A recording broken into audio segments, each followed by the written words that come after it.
When I started working at the National Theatre in 2004, I knew that I wanted Handspring Puppets to work here. And so we were reading various stories to try and work out what might be another show. And I was reading some Michael Morpurgo stories.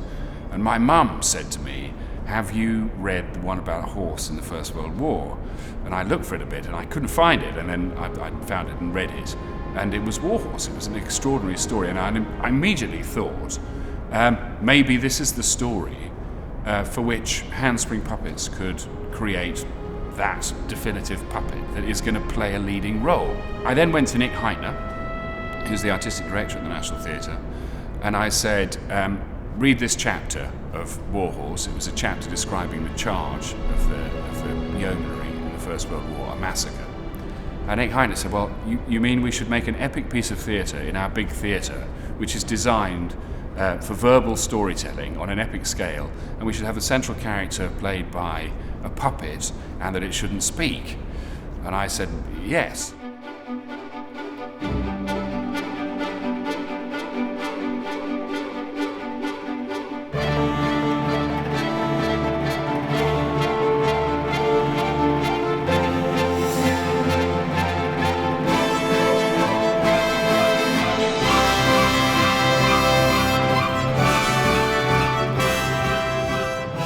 We know, all of us, that the best children's books, even picture books, which people think might just be written for little children, but the very best picture books by Quentin Blake or Where the Wild Things Are, or, extraordinary stories which are told are for everyone. And a parent and a grandparent sitting reading one of these stories to a kid loves them.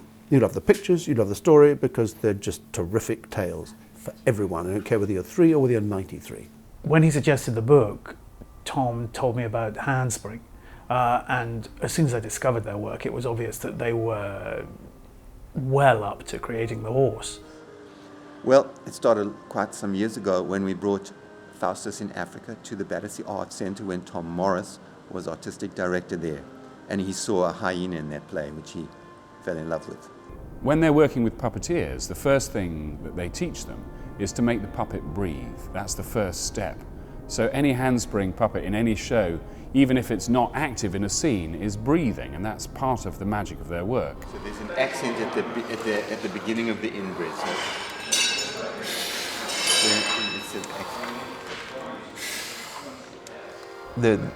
The first workshop we came to was when the project was still very much a question mark, and we were realizing that there were difficulties in adapting a novel about the war to the stage. I remember there was a critical moment where I asked an actor called Ed Woodall to pretend to be a horse, not to speak, and another actor called Sam Barnett. And Sam Barnett had a halter, a bit of rope, and I said to Sam, okay, you need to try and calm the horse down, played by Ed, until it will accept the halter on his face.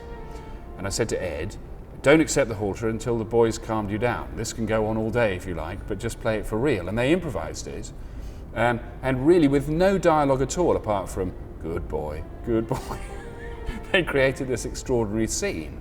And so we discovered two things there. We discovered that creating a realistic characterization of an animal in an absurd fashion, in that case by having a man pretending to be a horse, was a good building block for a compelling piece of drama, even if it wasn't led by the dialogue in the scene.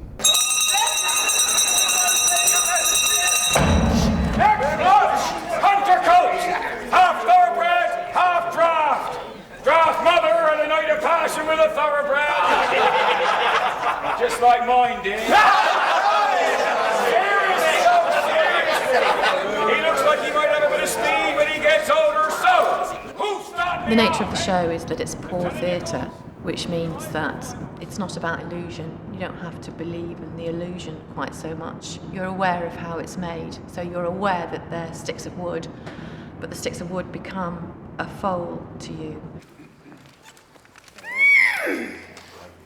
The crows, the goose and the foal, and the soldier puppets. The puppeteer is equally visible to the audience as the puppet, sometimes more so. Frequently they're much bigger than the puppet itself. So, and the goose is just a great example of that. Finn Caldwell and Al Najari, who work the goose, find slightly different ways of working the goose when they're performing.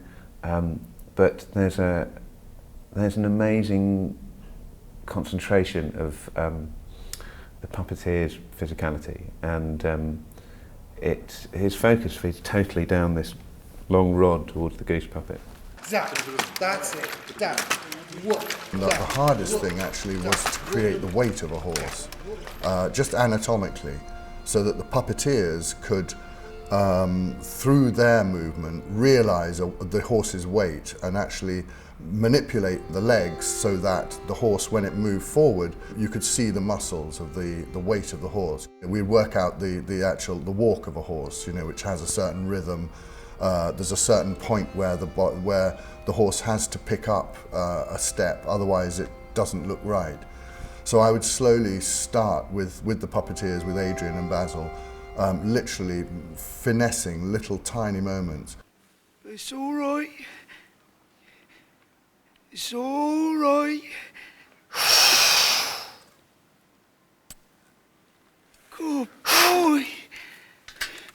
I think what I've learnt from this production, more than any other, is this extraordinary way that everyone involved in it, from the lighting to the design to the direction to the script writing to the acting to the music, everything, everyone, it seems to me, has somehow joined together to make this thing work. Whoever it is behind the scenes, pulling whatever switch, doing whatever, is as important as everyone else in the making of this show. And they all know that. And there was a togetherness about the whole thing, which I found moving and enormously telling. It's why the production works. It's because when those people come together to make that show, they've put heart and soul into it. They believe in it. They make it. Unbelievable hard work, because I've watched them. I've watched these puppeteers sometimes, 3 of them together with no puppet around them, making all the movements, doing all the action, teaching each other of how it is to be a horse frightened, a horse worried. You know, what a bunch of people and what a show they've made. Easy, Joey. Easy now. Don't get excited. We'll get through this all right. Don't you worry. Company! Advance! We're taking up positions, sir. They've seen us. We keep advancing, knee to knee.